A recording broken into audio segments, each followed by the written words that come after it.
Eagle, Houston, out to yaw around angle, S-band pitch, -9er, yaw, +18.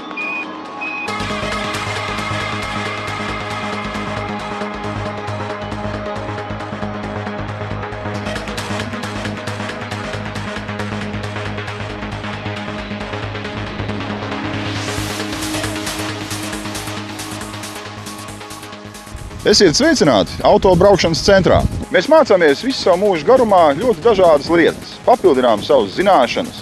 Taču nes kāpēc uzskatām to, ka auto vadīšana ir lieta, ko mēs vienreiz iemācāmies, un viss ir kārtībā. Ko tad mēs mācām autobraukšanas centrā? Mēs mācām drošu un pārliecinošu braukšanu. Droši un pārliecinoši braukšana nebūtu nenozīmē braukt lēni. Tas nozīmē braukt pietiekoši ātri, stabili, droši un pārliecinoši. Un to var darīt tikai cilvēks, kurš ir to pietiekoši mācījies.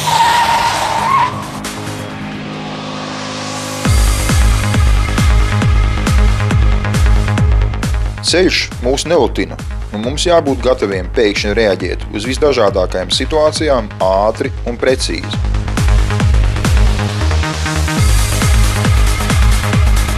Ja mums jau ir nepieciešamā pieredze, tad varam būt droši, ka to izdarīsim pareizi. Taču, ja šīs pieredzes nav, sekas ir diezgan neprognozējamas.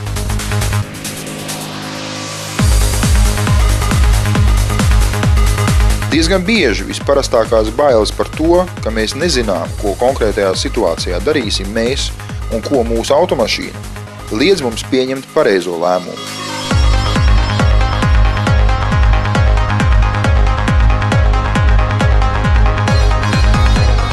Un tieši šā iemesla dēļ ir vērts dažādas ekstrēmas situācijas izdzīvot un iegūt vajadzīgo pieredzi drošos poligonu apstākļos un pieredzējušu instruktoru vadībā. Pretējā gadījumā rezultāts var būt diezgan bēdīgs.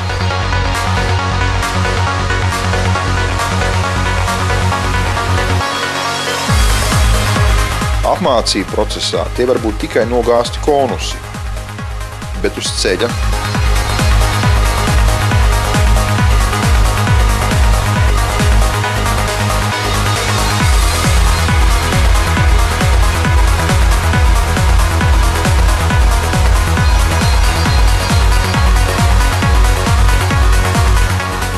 visgrūtāk, es domāju, ir iemācīt cilvēkus, pārmācīt viņus.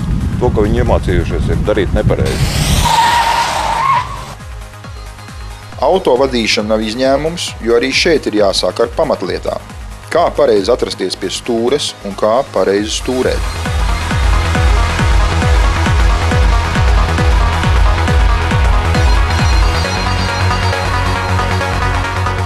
Jo pietiekoši bieži ir tā, ka mēs paši sev traucējam autovadīšanu pārvērst par prieku un padarām to par stresa un moku pilnu nodarbi. Sākot nodarbību ciklu drošos poligonu apstākļos ar speciālu vingrinājumu palīdzību, tiek apgūtas šīs pamatzināšanas līdz refleksu līmenim. Un tikai tad jau var sākt apgūt braukšanas paņēmienus, kas palīdz mums izvairīties no avārijām neparedzētās un ekstrēmās situācijās.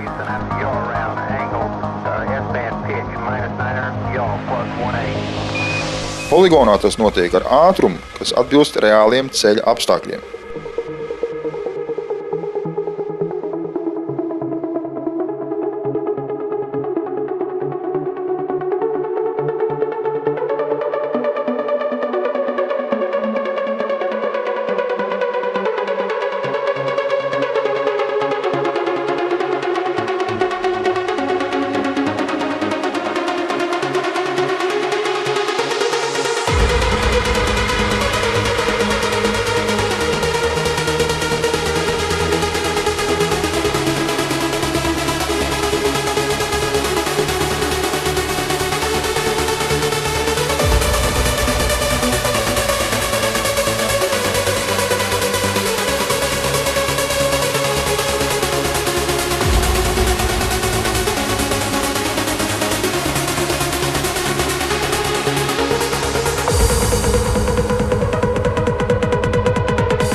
ir nianses, ir kļūdas, kas ir ļoti būtisks.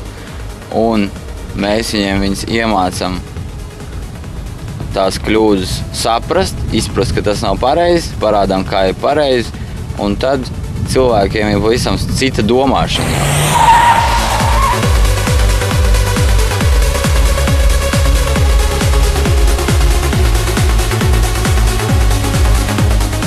Kad mēs jau esam sākuši saprasties ar automašīnu, un tā dara to, ko vēlamies mēs, un savukārt mēs darām to, ko tā vēlas, varam mācīties sākt saprast arī ceļu.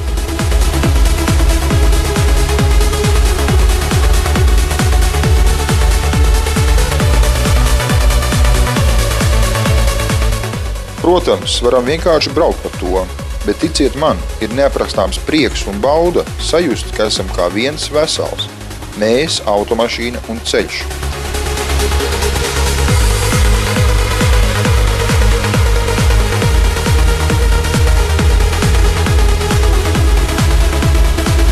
Sākums tam ir izprast pareizās ceļa trajektorijas, izvēlēties drošu ātrumu un sajust to robežu, kurai nedrīkstam pārkāpt.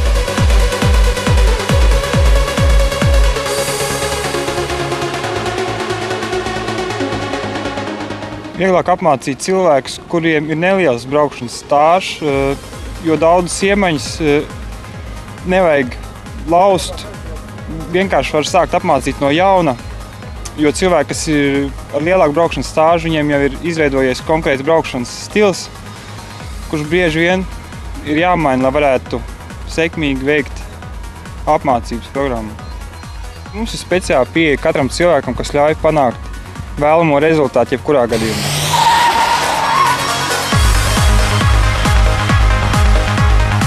Braucot ikdienā, mums nav iespēja izvēlēties tikai ideālus laika un ceļa apstākļus.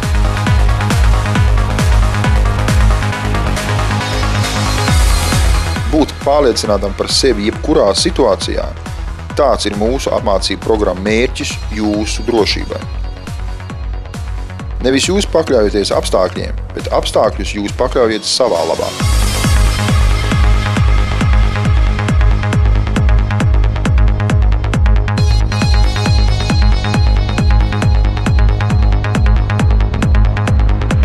Es domāju, ka tās sekmes vislabāk redzamas ir nodarbība beigās. Jo, piemēram, tad, kad ir 10 vai 20 stundīgās garās programmas, mēs viņam sākumā dodam teorētiskos tekstus, un ir ļoti liela atšķirība starp to, kādas atbildes viņi dod uz jautājumiem pirms nodarbībām, un ļoti liela atšķirība ir, kādas atbildes viņi dod, teiksim, tad, kad viņš šīs apmācības programma ir izgājuši. Šī atšķirība ir vistiešākā mērā attiecinām uz to, ka, kā cilvēks izprot situāciju uz ceļu, kas viņam ir primārais, kas viņam ir sekundārais. Lai arī Latvijas apstākļos ziemas braukšana paliek aizvien mazāk aktuāla, braukt droši slidenos laika apstākļos jau pietuvinās augstākajai pilotāžai.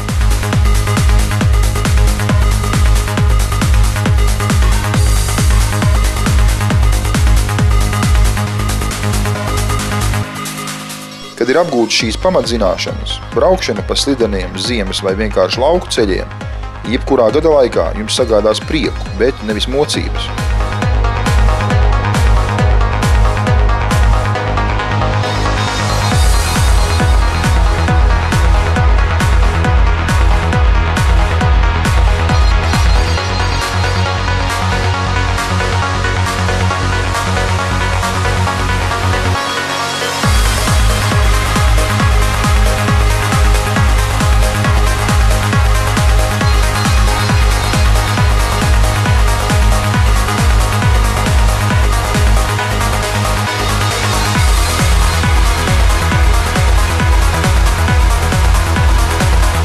Mēs, protams, varam iziet, nosauksim to par pašmācības kursu.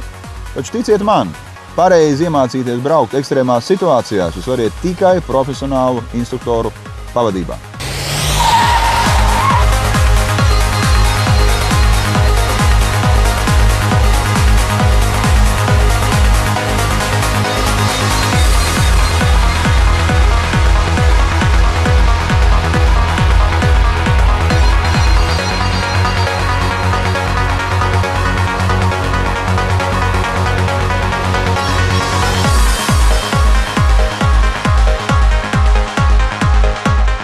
Autobraukšanas centrā var apgūt arī programmas dažādu speciālo dienestu vajadzībām ar specifiskiem braukšanas elementiem, kā arī individuālas apmācības, tā izskaitā sākot no sporta braukšanas pamatiem līdz pat profesionālai pieredzei autosportā.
Autobraukšanas centrs aicina jūs piebiedroties visiem tiem autovadītājiem, kas jūtas uz ceļa droši un pārliecinoši jebkurā situācijā.